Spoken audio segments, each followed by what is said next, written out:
What is up, guys? Welcome back to another GeekaWhat video. And in today's video, I'm going to be building a pretty insane gaming PC inside one of my favorite PC cases of all time. A build that's packed with power and uses quite possibly the most expensive GPU model on the market right now. Features not one, but two all-in-one liquid-cooled radiators, and is going to offer up some absolutely phenomenal gaming performance in the latest AAA titles. A build that's going to give you a few options as far as CPU and GPU choices go, hopefully be fairly simple to put together, but there's a lot of hardware we're trying to squeeze into this case, and of course a system that should look pretty amazing once it's all assembled. So without any further ado, let's dive into it and get this system put together. I want to start by walking you through my kind of methodology behind today's gaming PC build. I wanted to build something super powerful. That was the first objective. I also wanted to build something that was unique in that actually I didn't want it to be overly massive, despite the fact we're using high-end hardware with large cooling requirements. And I wanted the system to give you guys the choice between AMD and Intel. And I'll be talking you through what those part choices look like as we go through the video.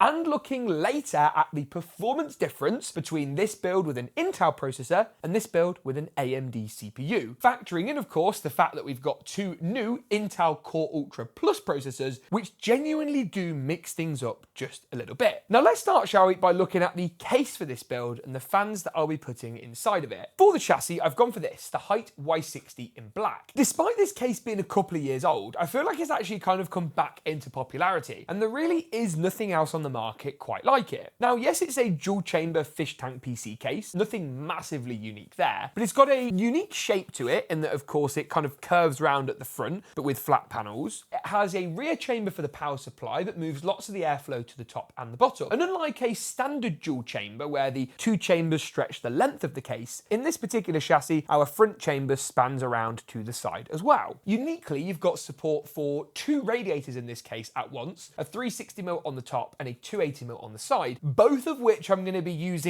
to their limits, and I'm really hoping that doesn't cause some incompatibility issues later. The reason I'll be using them both to their limits is because of the CPU and GPU choices in this build. Now, the GPU comes with a built-in 360mm all-in-one. So this right here is the MSI RTX 5090 Suprim Liquid. You get a 360mm radiator with three 120mm fans. These are obviously going to be changed because they're not exciting enough for the build today. And then essentially you've got your GPU, which features a blower-style fan for your VRMs and memory, but of course the GPU core itself is cooled by the integrated all-in-one. What's nice as well is that the pump and the fans will all wire up out of the box to spool up and down as required by the graphics card. Obviously, the genius bit here is that you're able to move lots of the heat away from the GPU and elsewhere in the build, which I think is going to be great from both a thermal point of view in this system, but also from a noise point of view as well. In terms of thermals and noise, I've also gone full Lian on all the fans in this build with the Lian SL-INF wireless range. Specifically, I've got reverse blade and normal blade fans. We'll be using reverse blades on the side and on the bottom to bring in air through the case, and then standard exhaust fans in the top and the rear that are normal blade configuration. So in theory, we've got 4 reverse blade fans and 4 normal fans to fill this case out. The bottom fans, for those wondering, are kind of hidden behind this black strip, so we'll obviously deal with that a little bit later. The first thing I'm going to do is start building up the motherboard and get this installed into the case nice and early. And that is a good opportunity to talk about the CPU choices for this build, because there's not just one choice, and my benchmarks and performance data will cover a broad range of CPUs a little bit later. If you want to go all out when it comes to cores, multi-threaded, you want great gaming performance, I would go for this, the Core Ultra 9 285K.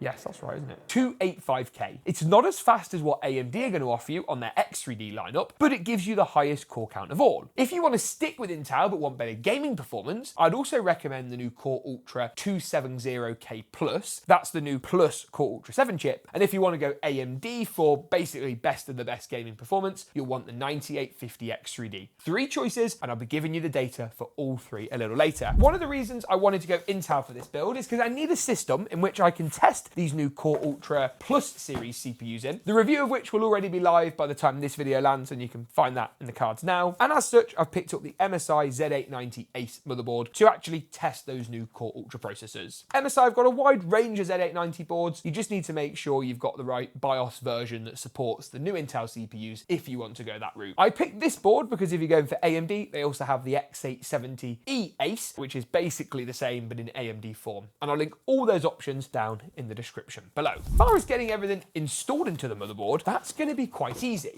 In fact, I think the hardest thing about this motherboard is actually picking it up. It is so heavy compared to any normal motherboard that you're going to be used to using in, well, any gaming PC. As far as installing the CPU goes, it's the same for AMD and Intel and has been for a couple of years. AMD used to have the pins on the CPU. That's what you see with their last gen Ryzen 5000 lineup. 7 and 9000 is the same as what Intel's been for a number of years. Simply drop the processor into the socket, lining up the triangle, normally in the top left-hand corner when it comes to Ryzen, for Intel sometimes in the bottom left-hand corner as well, and then return the socket cover down. The black plastic will pop off and you can, well, keep that safe in case you ever want to return the board, sell the board, any of that kind of thing. Next up, we're going to be looking at the RAM or the memory. I am acutely aware that the current memory crisis is a mess. I've made loads of videos about it. I'll link a couple in the cards now and in the description down below. Fundamentally, for this build, I've gone for this high-end Corsair Dominator kit that's black, it's RGB, it matches, but in the current climate, pick up whatever you can find. Here in the UK, prices on memory have stabilised. We're now seeing loads of 32 gig kits for about £300. In the US, you're probably looking a little more than that. It's really hard. If you've already got DDR5 memory, and even if you're building a high-end system, I'd keep hold of it and upgrade later once prices come back down, because they will eventually come back down. We just don't know exactly how long that's going to take. In terms of the memory, I'll be installing into the 2nd and 4th RAM DIMM slots within this particular build. So there's the first DIMM, and then of course that's followed up by our second DIMM, a little something like so. In terms of getting the M.2 drive in, which is the next part, now is a great time for me to introduce this, the KIOXIA Exceria Pro G2. Now this is a PCI Gen 5 NVMe drive with read speeds up to about 15 gigabytes per second. Crazy, right? I'm going to leave a full review to this over on GeekaWhat.com in the description below. We're really impressed with it. I've used a couple of KIOXIA drives in builds recently and yeah, just really like them. KIOXIA drives are becoming more and more popular that I'm seeing in builds and on retailers. I'll link latest pricing for this drive and their range of SSDs down below. Crucially, this one doesn't have a heatsink, so uses the inbuilt motherboard heatsink, which is going to be better and more aligned with what I'm looking for in this system. Toolless installation in this MSI motherboard makes this step of the build super easy. Now, with the motherboard assembly all pretty much complete, what I'm going to go ahead and do is move all of my fan boxes and then take the glass side panel off the case so I can figure out how to get the motherboard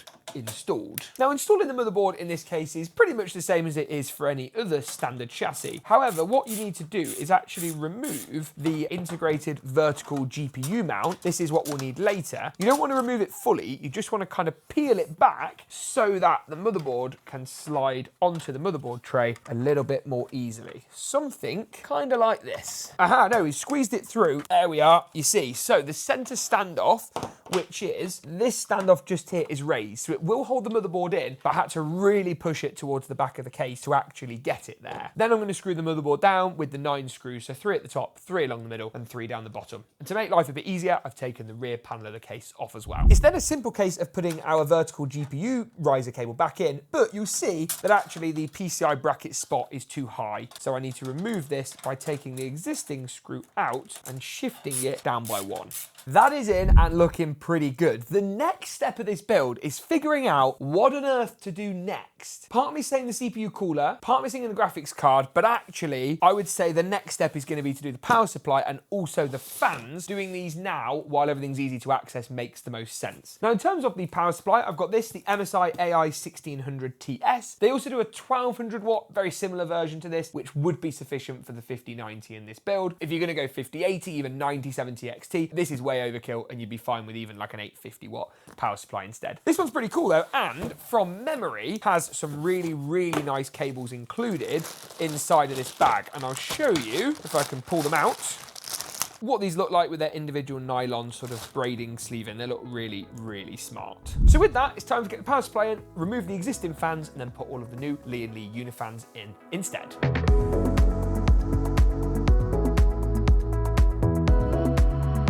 Now Now then, that's all in. Front panel cables are done, power cables are done, rear fan and bottom fans. Next up, we're gonna go ahead and start getting these radiators in. So I'm gonna remove the top panel first and foremost, get that out of the way, and move this CPU power cable so that's nice and tidy. The only thing I am a bit worried about is the clearance for the radiator at the top. Although, from memory, and I could be wrong, in this particular case, I think the tubes can actually fall down here because this bracket at the top is removable. So let's do a test fit first of all and see whether we're going to encounter any problems before I start to panic. The idea being that the fans will mount at the bottom underneath this bracket, but the radiator will actually live on top of the bracket itself.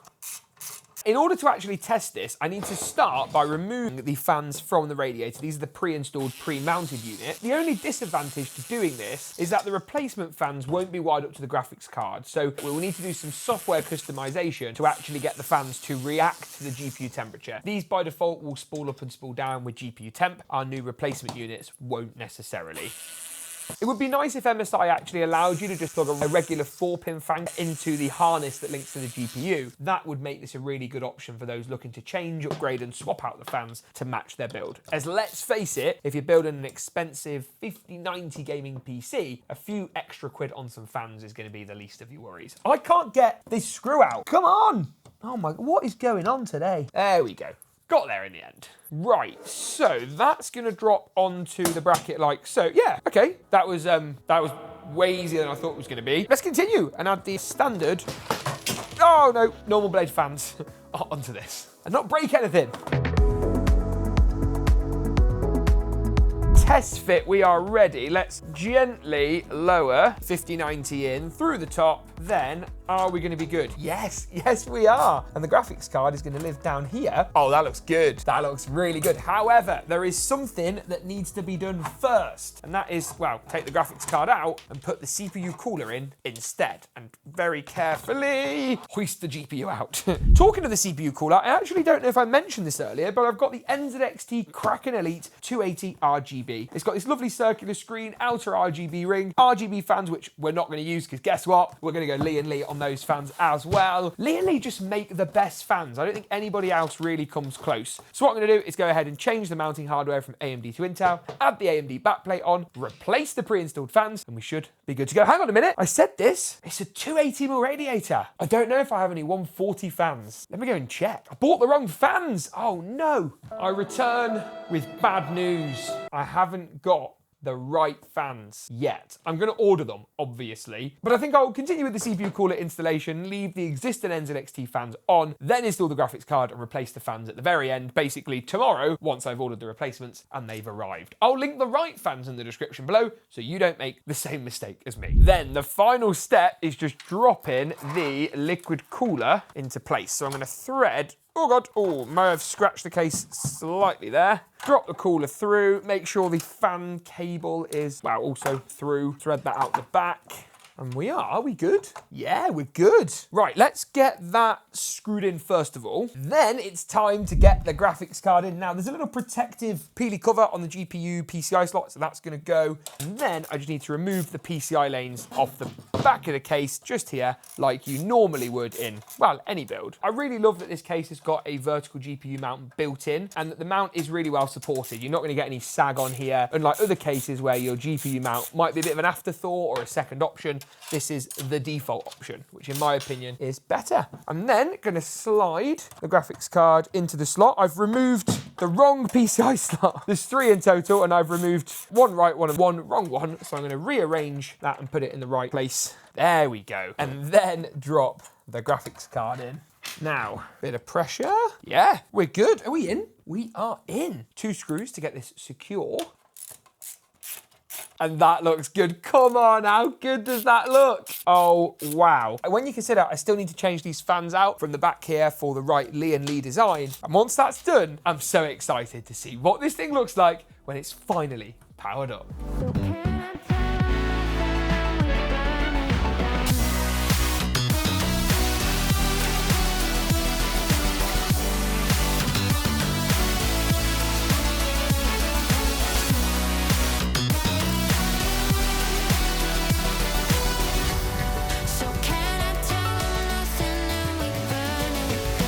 What an amazing looking build. Now I've tested this system primarily at 4K high, but also had a lot of fun playing at 3440 by 1440 on this, which is MSI's new 341 CQR QD OLED monitor. This monitor is a bit nuts. I'll link it down below. It's got a 360 Hz refresh rate, 0.03 millisecond response time. It's tandem OLED and comes with their dark armor film to basically give you even more true black feeling than standard OLED is going to provide. As I say, I'll link it down below. It looks pretty incredible and we're going to review it in full shortly. Now let's look at the individual performance numbers at 4K, shall we? Beginning of course with Arc Raiders. 4K high, this exact build config, so we're talking the Core Ultra 9 285K, the 5090, we saw an average frame rate of 184.5 frames per second. Now when you look at the chart and you compare that to some of the other CPU options on the market, what you'll see is that AMD's 9850X3D actually pretty much tops the charts with 194 FPS, and the Core Ultra 7 270K Plus, that's the new Core Ultra 7 chip, delivers 182. So the Core Ultra 7 actually slightly slower, the 9850X3D slightly faster. Move through to Battlefield 6 at the same 4K high settings preset, and here we see an average frame rate of 150 FPS. When we take a look at that compared to the likes of the 9850X3D and new Core Ultra 7 270K Plus, we see some interesting results. The Core Ultra 7 270K Plus delivers 150 frames per second on average, while the 9850X3D is actually slower with 145. Battlefield, a game where Intel seemed to have a bit of an advantage over AMD. Moving to Marvel's Rivals at 4K high, and this exact build pairing pulls in an average of 139 frames per second on average. Again, comparing that to some of the other options on the market, the 9850X3D actually provides a significant performance upgrade, so if gaming's what you're after, that's probably a better choice, with a staggering 170 FPS on average, with the Core Ultra 7 270K Plus